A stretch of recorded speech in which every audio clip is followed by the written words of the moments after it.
Nah, inilah lahan pekarangan belakang rumah ya. Nah, ini tanam terong. Nah,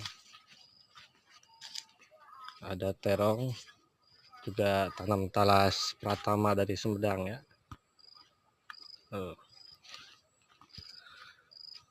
Nah, talas pratama 3 minggu lagi siap panen.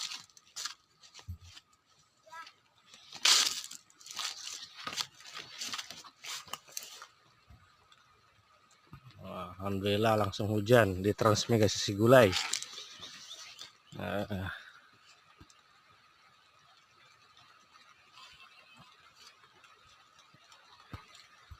Panen talas sebentar lagi guys, alhamdulillah.